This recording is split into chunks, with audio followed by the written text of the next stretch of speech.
का इस मेरे नए वीडियो में स्वागत है। और जैसे कि आपने थंबनेल में देखा है कि अगर आप इस वीडियो को देख लेते हैं तो जी हाँ, बिल्कुल आपका टेंशन खत्म हो जाएगा।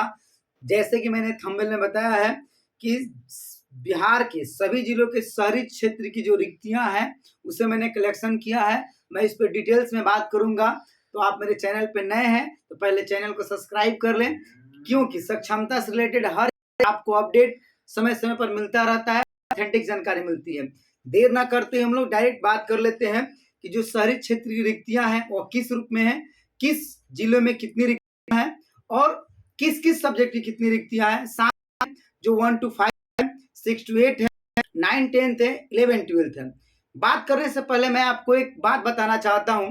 जो बात यह है कि अभी जो सक्षमता का रिजल्ट है, आपने देखा है कि जो पासिंग मार्क्स है उतने तक के भी लोगों को पास किया गया, मतलब उतने नंबर जो लोग लेकर आए हैं उनको ही पास किया गया है। मतलब रिजल्ट काफी शानदार रहा है। चलिए देर ना करते हम लोग बात करते हैं। आप जानते हैं कि बीपीएससी ने टीआरई 1 और टीआरई 2 की बहाली की थी।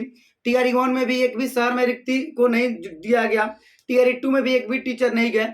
मतलब ये कि जो भी शहर की रिक्तियां थी वो पहले से वो खाली पड़ी है। जैसे आपको पता है कि 2019 में बहाली आई थी बिहार में, जिनमें तकरीबन 94,000 सीट पे बहाली निकली थी। और वो बहाली आपका 19-20 की कंप्लीट होते होते, मतलब समय जब आया 22 में वो बहाली कंप्लीट हुई। 22 में फाइनली लोगों का ज्वाइनिंग हुआ, जिसमें से मात्र देखिए 94,000 में मात्र 45,000 लोगों ने, 45,000 के आसपास ये डाटा है, 45,000 लोगों ने ही योगदान किया, बाकी की बहाली नहीं हुई, सीटें रिक्त रह गई। और आप इस बात को जानते ही हैं कि 2022 के बाद जो भी बहालियां हैं नियोजन इकाई द्वारा नहीं हुई है, नगर पंचायत में हो, वह नगर परिषद में हो, नगर निगम में हो, नहीं हुई है। 23 में बहाली हुआ आपका बीपीएससी टीआरई 1 का, टीआरई 2 का बहाली हुआ, जिसमें आपको एक भी शिक्षक को नहीं दिया गया।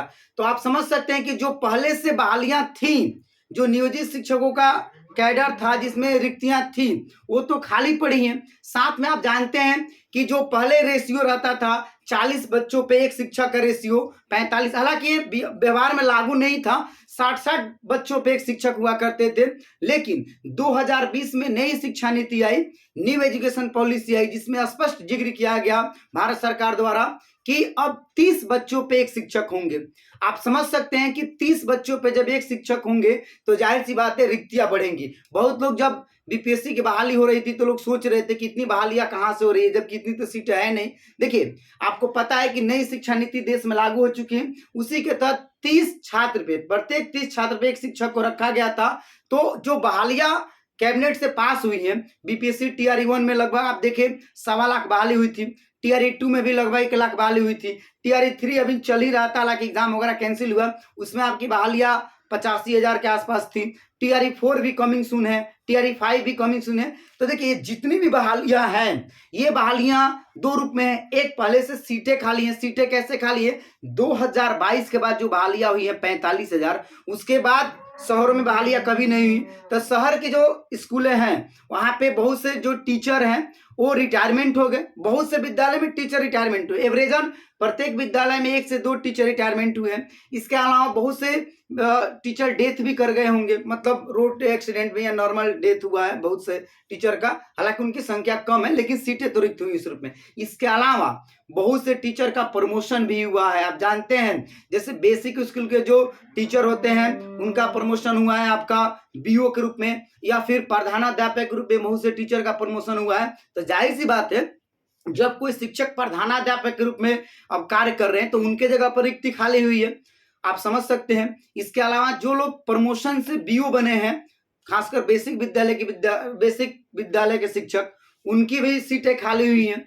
तो ये तो रिक्तियां हैं। और न्यू एजुकेशन पॉलिसी में 30 छात्र पे एक शिक्षक की रिक्ति को रखा गया है। तो इस रूप में बहुत से शिक्षकों में विद्यालयों में शिक्षकों की रिक्तियां बनी हुई है। और इसके अलावा आप जानते हैं 2020 में बिहार में नए नगर पंचायत, नगर परिषद और नगर निगम का गठन किया गया।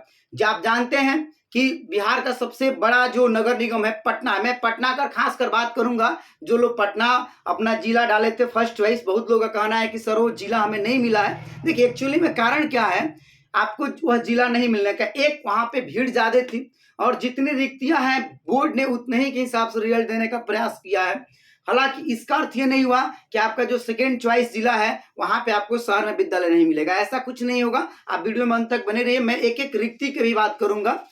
देखिए, बिहार में जो पटना है वो सबसे बड़ा नगर निगम है, तो वहां का कट ऑफ हाई है, मतलब कि वहां पे जो भीड़ है वह मेरिट बेस्ड वाले है। 90 नंबर जो लाए हैं, 95 नंबर जो लोग लाए हैं, उनको भी पटना नहीं मिला है, क्योंकि पटना नगर निगम है। अब है कि पटना में भीड़ है, लेकिन भीड़ के साथ वहां पे एरिया ज्यादा है। पटना नगर निगम की एरिया 108 किलोमीटर स्क्वायर है। 108 किलोमीटर स्क्वायर में पटना नगर निगम फैला हुआ है। वैसे तो 20 किलोमीटर स्क्वायर एरिया चाहिए होता है किसी भी नगर निगम होने के लिए, और बिहार में इस तरह से आपका 17 नगर निगम है। तो मैं बात कर रहा था कि 2020 में बिहार में नए परिसीमन का गठन करके बहुत से जो भीड़ वाले इलाके होते थे, बाजार होते थे, उनको नगर पंचायत बनाया गया, बहुत से नगर परिषद बने हैं और नगर निगम का गठन हुआ। वर्तमान समय में जो बिहार में नगर निगम है वह 19 नगर निगम है, 88 नगर परिषद है।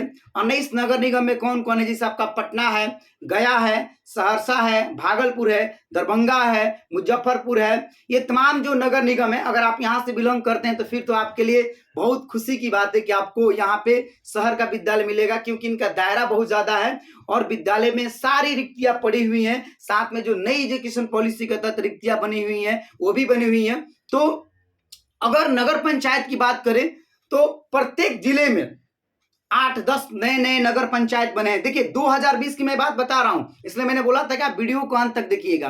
तो जाहिर सी बात है, बिहार में आज के समय में 154 नगर पंचायत, 154 नगर पंचायत है, और एक नगर पंचायत की एरिया तकरीबन आपका 2.5 से 3 किलोमीटर होती है, मतलब 2.5 से 3 किलोमीटर का जो परिसीमा होता है। और एक नगर पंचायत में कम से कम 8-10 विद्यालय होते हैं। जो बड़े बड़े नगर पंचायत हैं वहां पे 15-20 विद्यालय हैं। नगर परिषद में जो जिला के आसपास नगर परिषद होता है, वह नगर परिषद का एरिया बहुत ज्यादा होता है। वहां पे जो विद्यालय होते हैं उनमें रिक्तियां बहुत ज्यादा है।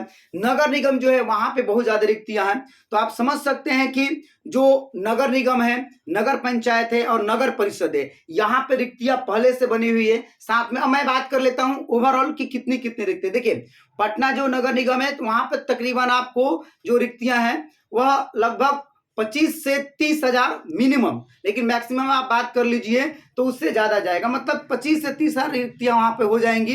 1 to 5, 6 to 8, 9, 10 और 11, 12 को मिलाकर। वैसे ही अलग अलग जिलों का जो नगर परिषद है, नगर पंचायत, देखिए शहरी क्षेत्र के विद्यालय का तात्पर्य यही है कि वह विद्यालय नगर पंचायत का है या फिर नगर परिषद का है या नगर निगम का है। इसके अलावा जो आपका विद्यालय है बाकी वो पंचायत का है, प्रखंड का है, तो उसमें तो आपको शहर में नहीं आएगा। हालांकि नियोजन इकाई अब खत्म हो चुका है, तो जो भी चीजें हैं वह नगर पंचायत, नगर परिषद और नगर निगम में है।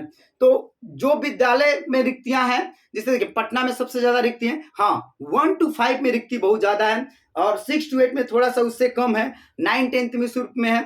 और आप जानते हैं कि बीपीएससी टीआरई 1 और टीआरई 2 में बहुत से ऐसे शिक्षक हैं जो नियोजित शिक्षक थे और उसमें पास करके चले गए हैं, मतलब वो टीआरई 1 के टीचर बन गए हैं या फिर टीआरई 2 के टीचर बन गए। तो जाहिर सी बात है उनका सीट खाली हुआ है और अभी तक वैसे सीट नहीं बढ़ा है। तो प्रत्येक नगर पंचायत, नगर परिषद में सीटें बहुत ज्यादा हैं, इसलिए बोर्ड ने लगभग तमाम तरह का जो रिजल्ट दिया है 1 to 5, 6 to 8, 9, 10, 11, 12, उसमें लगभग लोगों को पास किया है। देखिए आप 96%, 93% इस तरह का रिजल्ट है। बोर्ड ने बाद में मतलब का बिहार माध्यमिक जो आपका कार्यालय है उसने कन्हैया प्रसाद ने मांगा था कि ग्रामीण क्षेत्रों की रिक्ति, देखिए ग्रामीण क्षेत्र में उन्हीं लोगों को मिलेगा जिनका नंबर बहुत कम है, मिनिमम नंबर है, मतलब वो केवल पास कर रहे हैं, जैसे कि 48 नंबर ला रहे हैं या जैसे तैसे 60 नंबर ला रहे हैं। तो आप जानते ही हैं 2 ही नंबर है, 55 नंबर, 48 नंबर, सॉरी 60 नंबर और 48 नंबर। तो इतने नंबर जो लोग लेके आ रहे हैं उन्हीं को ग्रामीण क्षेत्र में मिलेगा। हालांकि अगर इसमें से कुछ लोग ज्वाइन नहीं करते हैं तो उनको भी शहर का विद्यालय मिलेगा। तो आप निश्चिंत रहिए और आप पूरा डाटा को समझे हैं कि आपको अब मतलब समझ गए हैं कि 2020 में नए नए नगर पंचायत, नगर परिषद बने थे। साथ में 2019 के बाद, 2022 के बाद कोई बहाली नहीं हुई शहर में, तो सारी रिक्तियां पड़ी हुई हैं, लोग प्रमोशन से गए हैं, रिटायरमेंट हुए हैं, हैं, बहुत से टीचर की मृत्यु हुई है, तो सारी रिक्तियां पड़ी हुई है। इसलिए जो लोग सक्षमता पास किए हैं वो काउंसलिंग जब हो रहा है तो काउंसलिंग कराएंगे, उस पर अलग से हमारा एक वीडियो आएगा डॉक्यूमेंट्स को लेकर, तो आपको प्रॉपर उसमें जानकारी मिलेगी। आप काउंसलिंग कराइए और निश्चित रूप से आप रहिए, आपको विद्यालय जो मिलेगा वो शहर का ही विद्यालय मिलेगा। बहुत सी रिक्तियां पड़ी हुई हैं, मतलब कि आपको रिक्तियां की कमी नहीं। हाँ, उसका एरिया ज्यादा है तो विद्यालय अलग अलग हो सकते हैं। बहुत से विद्यालय हैं, बेसिक के हैं, 1 to 8 के हैं, 9 10th वाले, अलग अलग तरह के विद्यालय हैं, आप जानते ही हैं। तो उस रूप में हो सकते हैं, कहीं पे बच्चे ज्यादा होंगे कम होंगे, अलग अलग विद्यालय का कैटेगरी हो सकता है। फिर भी आपको निश्चिंत रहना है, आपको शहर का विद्यालय मिल रहा है। हालांकि आप चाहें तो आप अपना जिला और आप कैटेगरी और अपना स्कोर शेयर करेंगे, कमेंट करेंगे, मैं जरूर आप उस पर कमेंट करके बताऊंगा कि आपको कितना चांस है। हालांकि आप मेरे तरफ से आश्वस्त रहिए, मैंने जो डाटा लाया था उसके अनुसार आपको शहर का विद्यालय मिलने जा रहा है। जो लोग केवल पास किए उन्हीं को दिक्कत है, तो आपके पास ऑप्शन है, सक्षमता 2 होने जा रहा है। आप चाहे तो उसमें एग्जाम देके शहर का विद्यालय ले सकते हैं, या फिर जिन लोगों को मनपसंद का जिला नहीं मिला है, आई थिंक फर्स्ट चॉइस नहीं मिला है, या फिर सेकेंड चॉइस मिला है, या फर्स्ट चॉइस गलती से मिला है, तो आप चेंज कर सकते हैं। बोर्ड ने स्पष्ट बोला है, तो आप ये काम कर सकते हैं। तो अब आप निश्चिंत रहें, खुश रहें, आपको शहर का विद्यालय मिलने जा रहा है। बाकी जो लोग कमेंट करते हैं, अच्छा लगता है आप लोगों का कमेंट देखकर, और मैं भी बहुत मेहनत से ये वीडियो बनाता हूं, तो आप वीडियो को बहुत सारा दुलार प्यार दीजिए। वीडियो अच्छा लगा है तो लाइक कीजिए, किसी तरह का दिक्कत हो तो कमेंट कीजिए, और इतना हम मेहनत कर रहे हैं तो वीडियो को अधिक से अधिक शेयर कीजिए। ओके, जय हिंद, जय बिहार।